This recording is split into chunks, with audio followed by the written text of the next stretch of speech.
আসসালামু আলাইকুম। অনেকেই পিএসসিসির কিছুই জানেন না। আজকের এই 2 নম্বর ক্লাসে আমি দেখাবো পিএসসিসির A to Z। সো আজকের ভিডিওটা অনেক গুরুত্বপূর্ণ এবং ইন্টারেস্টিং। এখানে যারা প্রো এডিটর আছেন তাদেরকে বলবো ভিডিওটি শেষ পর্যন্ত দেখেন। ভিডিওটি দেখলে আপনার সেই পুরোনো দিনের কথা মনে পড়ে যাবে। যারা ডিজাইন করতে পারেন না, আমি কিন্তু খুব কম টাকায় ডিজাইন ছেড়ে দিয়ে থাকি।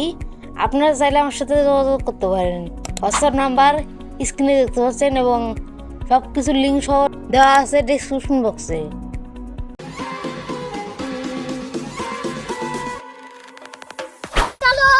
আচ্ছা, প্রথমে পিএসসিটা ওপেন করে নিলাম। এটা হলো পিএসসির মূল ইন্টারফেস। এখানে আমি কিছু প্রজেক্ট ক্রিয়েট করে রেখেছি। আপনারা যদি প্রথম ওপেন করেন তাহলে এরকম থাকবে না। এখানে দেখতে পাচ্ছেন delete, duplicate, move, create folder. Delete দিয়ে সব কিছু ডিলেট করতে পারবেন। ডুপ্লিকেট মানে ডুপ্লিকেট করতে পারবেন সব কিছু, এবং এখান থেকে ফোল্ডার ক্রিয়েট করতে পারেন আপনারা। এরকম দেখেন, আমরা যদি এখন ফোল্ডারটিকে ডিলিট করি তাহলে ডিলেট অপশনে যাবো এবং এটাকে ডিলিট করে দেবো। এরপর হলো সেটিং। এখানে অনেকগুলো অপশন শো করতেছে, তার মধ্যে কাজের হলো 2টা, একটা জেনারেল, একটা ইমেজ ইম্পোর্ট। আমরা যদি জেনারেলের ভিতরে যাই তাহলে এইরকম ইন্টারফেস দেখতে পারবেন। এখানে এটা আপনারা প্রেজেন্টেশন মোডটা যদি ইনেবল করেন তাহলে যদি রেকর্ড করে দেখাতে চান তাহলে সে সহজে বুঝতে পারবে। তারপর হলো অটো রিকভারি। এটা হলো আপনি যদি কাজ ছেড়ে হঠাৎ বেরোয় তখন আজ যদি বেশি না ঢোকেন, পরবর্তী যখন ঢুকবেন সেটা আপনার কাজটা আবার রিকভারি হয়ে সেই কাজের স্থানেই থাকবে। আর যদি অফ করেন তাহলে সেই কাজটা সেভ হয়ে থাকবে না। এরপর হলো ইমেজ ইম্পোর্ট। এখানে যদি আপনি এটা অন করেন তাহলে আপনার সব গ্যালারিতে থেকে আপনারা সব কিছু অ্যাড করতে পারবেন। আর যদি অফ করেন তাহলে আপনারা শুধু পিএসসি যে ডিফল্ট সেটিং থাকে সেটা সেইরকমভাবে আপনারা অ্যাড করতে পারবেন। আর যদি অন রাখেন তাহলে এরকম হবে।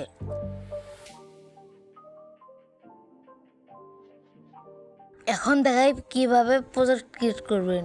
আপনি যদি থাম্বনেল বানাতে চান তাহলে 1920x1080 কিংবা 1280x720, আরও অনেক সাইজ রয়েছে। আপনি যদি ভালো কোয়ালিটি পেতে চান তাহলে 1920x1080 রেখে দিতে পারেন। আর লোগোর জন্য হলো 2000x2000 আপনার ফোনের সেটিং অনুযায়ী আপনার সেট করে নেবেন। আচ্ছা, এখানে একটা কথা বলি, আপনি যদি ফোনটা বাঁকা করেন তাহলে পিএসসি সবগুলো সেটিং বাঁকা হবে, আর যদি সোজা রাখেন তাহলে লম্বা হবে। এটা হলো লেয়ার। এখানে আপনি কতগুলো লেয়ার নিয়েছেন সেটা দেখতে পারবেন। আর বাম সাইডের টুলগুলো দিয়ে আপনি বিভিন্ন রকম করতে পারেন। আর এটা হলো কর্নার। এটা যদি আপনি বাড়ান তাহলে আপনার চারো কোনা শেপ মানে রাউন্ড হয়ে যাবে। তারপরে রয়েছে সার্কেল সিলেকশন টুল। এটার মাধ্যমে আপনি যে কোনো রাউন্ড শেপ করতে পারবেন, রাউন্ড সিলেকশন করতে পারবেন। তারপরে রয়েছে ল্যাসো সিলেকশন টুল। এটা দিয়ে আপনি বিভিন্ন আকৃতি করতে পারবেন। তারপরে রয়েছে পলিগন সিলেকশন টুল। এটা ডিজাইনের ক্ষেত্রে অনেক ব্যবহৃত হয়। এটার কাজ হলো বিভিন্ন স্থানে সিলেকশন তৈরি করা। তার উপরে রয়েছে ম্যাজিক সিলেকশন টুল। এটির মাধ্যমে আপনি কোনো নির্দিষ্ট জায়গাকে সিলেকশন করতে পারবেন। যেমন আমি একটা ইমেজ অ্যাড করে নিলাম। এখন এটা ব্যাকগ্রাউন্ডে একটা হোয়াইট কালার রয়েছে। আমরা এখন হোয়াইট কালারটাকে সিলেক্ট করব এবং পেন্সিল অপশনে গিয়ে ক্লিয়ার করে দেব। তাহলে দেখবেন ব্যাকগ্রাউন্ডটা আমরা ইজিলি রিমুভ করতে পারবো। এটা শুধু এক কালার হলে ভালো হয়। আর এই দিনটা তেমন কাজ লাগে না, মাঝে মাঝে লাগে, সেটা আপনাদের ভিডিও করার সময় দেখিয়ে দেবো। এটা হলো পেন অপশন। এটার মধ্যে আপনি যে কোনো কালার দিয়ে আপনি এটাকে ফিল করতে পারবেন বা ড্র করতে পারবেন। এখানে ক্লিক করলে আপনি ব্রাশ সাইজ, হার্ডলিং, ফলো, অপাসিটি সবগুলো দেখতে পারেন। আর ডান সাইডে কালার, এখান থেকে কালার সিলেক্ট করতে পারবেন। তারপর রয়েছে স্প্রে। এটা দিয়ে আপনি ড্রজন বার্ন করতে পারবেন, সেটা আপনার হাতেরকে পরবর্তীতে দেখানো হবে। তারপর রয়েছে ইরেজার। এটা দিয়ে আপনি যে কোনো জিনিস ইরেজ করতে পারবেন বা রিমুভ করতে পারবেন। তারপরে ওয়েবসাইটটা আমাদের তেমন কাজে লাগে না, যখন লাগবে তখন দেখিয়ে দেবো। এখন চলে যাবো লেয়ারে। লেয়ারে আপনারা 2টা অপশন দেখতে পাচ্ছেন। এখান থেকে আপনি প্লাস ক্লিক আপনি যে কোনো ফটো অ্যাড করতে পারবেন বা এমটি লেয়ার নিতে পারবেন, ডুপ্লিকেট করতে পারবেন এবং লেয়ার ফর্ম সিলেকশন করতে পারবেন। যদি কোনো কিছু আপনি সিলেকশন আওতাভুক্ত করে আপনি সেটাকে অন্য লেয়ার নিয়ে যেতে চান, তাহলে সেটাকে লেয়ার ফ্রম সিলেকশন করতে হবে। আর এটার কথা তো বলাই নেই, এটা দিয়ে আপনি যদি প্লাস করেন তাহলে আপনি সিলেকশন অ্যাড করতে পারবেন, আর যদি মাইনাস করেন তাহলে আপনি যে কোনো সিলেকশন রিমুভ করতে পারবেন। এরপর রয়েছে মিডল লেয়ার, এখানে গিয়ে আপনি অনেকগুলো দেখতে পারবেন। এখানে যে প্রথমে আছে অপাসিটি, তারপর রয়েছে ব্লেন্ড মোড। এগুলোর কোনটা কাজ সেগুলো আপনাকে পরবর্তীতে দেখানো হবে। এটা দিয়ে যে কোনো জিনিস ডিলিট করতে পারবেন। এবং তার পাশে রয়েছে মাস্ক লেয়ার, এখান থেকে আপনি চাইলে মাস্ক ডাউন করতে পারবেন, মাস্ক ভিডিও কল করতে পারবেন। এখানে আমি অনেকগুলো লেয়ার করে নিচ্ছি, তারপর দেখতে পারবেন মাস্ক ডাউনের কাজ কী। এখন দেখেন আমরা যদি উপরে সবথেকে উপরে লেয়ারটিতে যাই এবং যদি এখান থেকে মাস্ক ভিজিবল করি তাহলে দেখুন সবগুলো একসাথে হয়ে যাবে। আর যদি মাস্ক ডাউন করি তাহলে একটা হবে খালি। আর হ্যাঁ, যদি কাজের ভুল হয় তো এখানে ক্লিক করে আমরা আন্ডার করতে পারেন। তারপর রয়েছে অ্যান্ডে আপনার প্রথম পেয়ে যাবেন ক্রপ অপশন, এটা আমাদের লাগে না কাজে। তারপর রয়েছে ইমেজ সাইজ, এখানে আপনার যে প্রথমে একটা ব্যাকগ্রাউন্ড নিলেন ওই জায়গায় যে সাইজ এখানে দেখবেন সেই সাইজ। তারপর আছে রোটেশন, এখানে গিয়ে আপনারা হরিজন্টাল মানে লম্বালম্বি করতে পারবেন। এখানে টিক্স নালাগুলো আমাদেরকে প্রতিনিয়ত কাজে লাগে। তারপর রয়েছে ট্রান্সফর্ম, এখানে গিয়ে আপনাদের পিকটা ট্রান্সফর্ম করতে পারবেন। তারপর রয়েছে র্যাপের কাজ আমি দেখাচ্ছি কীভাবে করতে হয়। আপনারা ধরেন একটা ইমেজ নিয়ে আসবেন এবং সেটাকে আপনারা স্ক্রিনে রেখে চলে যাবেন র্যাপে গিয়ে দেখবেন অনেকগুলো অপশন। এখান থেকে আপনারা যদি এরকম করেন বাঁকা হবে, এটা আপনাদের কাজের প্রয়োজনীয় ক্ষেত্রে আপনারা এটা ইউজ করতে পারবেন। র্যাপ কিন্তু একটা প্রয়োজনীয় টুলস, অনেক গুরুত্বপূর্ণ। তারপরে রয়েছে ফিল অ্যান্ড স্টক, এটা দিয়ে আপনারা ফিল অ্যান্ড স্টক করতে পারবেন, সেটা আমি প্রতিনিয়ত ভিডিওতে দেখাই, তো এটা নতুন করে দেখানোর প্রয়োজন মনে করছি না। তারপরে রয়েছে ফেড আপনারা এখান থেকে ফেড করে দিতে পারেন। এগুলো আমি প্রতিদিন যেদিনই ভিডিও দিই সেদিনই এগুলো আপনাদেরকে দেখাই। আর গ্রেডিয়েন্টটা বাদ দিলাম, গ্রেডিয়েন্টটা আমরা টেক্সট এনে অ্যাড দেখাবো। এরপর রয়েছে এফএক্স গিয়ে আপনারা প্রথমে পেয়ে যাবেন একটা কোশ্চেন ব্লার, এটা দিয়ে আপনি কোশ্চেন ব্লার দিতে পারবেন।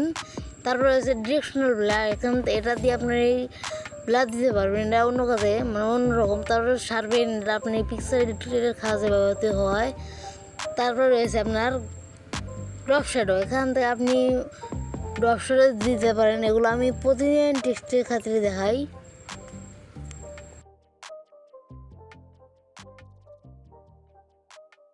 টেক্সটে এবং ক্যারেক্টার এগুলো দেওয়ার ক্ষেত্রে এইগুলোটা ইউজ করতে হয়।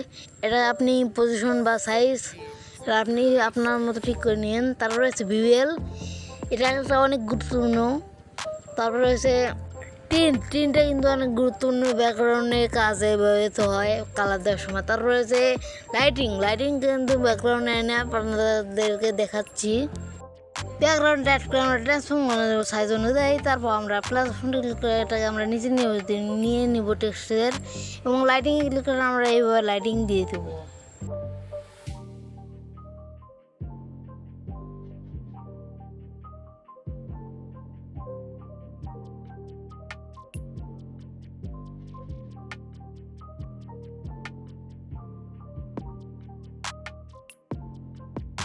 আচ্ছা, আর বাম পাশে রয়েছে পেন্সিল আইকন, এখানকার কাজগুলো আমি বলি। এখানে টিক চিহ্নরা জিনিসগুলো আমাদের খুব প্রয়োজনীয়, আমরা এগুলো সচরাচর ইউজ করি।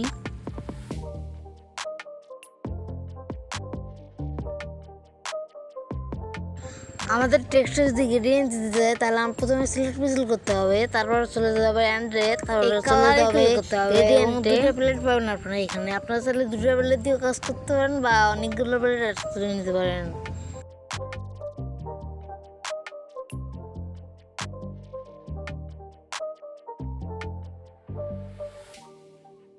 গ্রেডিয়েন্টটি সেভ করার জন্য এই অপশনে ক্লিক করলে এটা সেভ হয়ে যাবে। তারপর টুলস হলো অ্যাডজাস্টমেন্ট, এখানে আপনি পেয়ে যাবেন প্রথমে ইনভার্ট, তারপর পেয়ে যাবেন আপনি ব্ল্যাক অ্যান্ড হোয়াইট। আপনি ব্যাকগ্রাউন্ডে গ্রেডিয়েন্ট কালার দেওয়ার ক্ষেত্রে এটা ইউজ করতে পারেন। তারপর রয়েছে স্যাচুরেশন, এখানে আপনারা স্যাচুরেশন বাড়াতে কমাতে পারবেন। তারপর রয়েছে অটো ফিক্সড, এটা দিলে আপনাদের পিকটা অটো ফিক্সড হয়ে যাবে। তারপর লেভেল, তারপর ব্রাইটনেস অ্যান্ড কন্ট্রাস্ট, এগুলো আপনার সব একটা একটা যখন আপনারা বিশ্লেষণ বা প্র্যাকটিস করবেন তখন আপনারা ইজিলি পেয়ে যাবেন এগুলো। এখন ব্রাশের মধ্যে আপনাদের কিছু গোপন কিছু দেখাই, যেগুলো আজ পর্যন্ত কেউ দেখায়নি। তো ব্রাশে যাবেন এবং এখানে উপরে কিছু ডট, এখানে ক্লিক করবেন, দেখবেন এখানে অনেক ব্রাশ সাইজ বা ব্রাশের শেপ রয়েছে। এগুলো আপনাদের সামনে মানে ব্যাকগ্রাউন্ডে ইউজ করলে এগুলো অনেক সুন্দর লাগবে।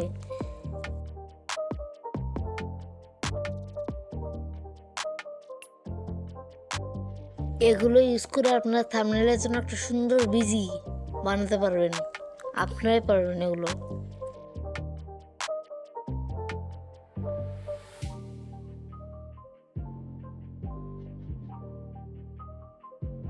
এখন বলে সেভ করুন কীভাবে, ডান অপশনে ক্লিক করুন, সেভ অপশনে ক্লিক করবেন এবং এখানে শেয়ার অপশনে ক্লিক করবেন, সেভ টু গ্যালারিতে যাবেন এবং আপনার ইমেজটা সিলেক্ট করবেন এবং এখান থেকে জিপিজি থেকে পিএনজিতে সিলেক্ট করবেন, তাহলে একটু আপনার কোয়ালিটিটা হাই হবে। তো বেসিক ক্লাসটি কেমন লাগলো সেটা অবশ্যই কমেন্টে জানিয়ে দিন এবং নেক্সট কী বিষয়ে চান সেটা অবশ্যই আমাদের হোয়াটসঅ্যাপ গ্রুপে জানিয়ে দিন। WhatsApp group link description and comment বক্সে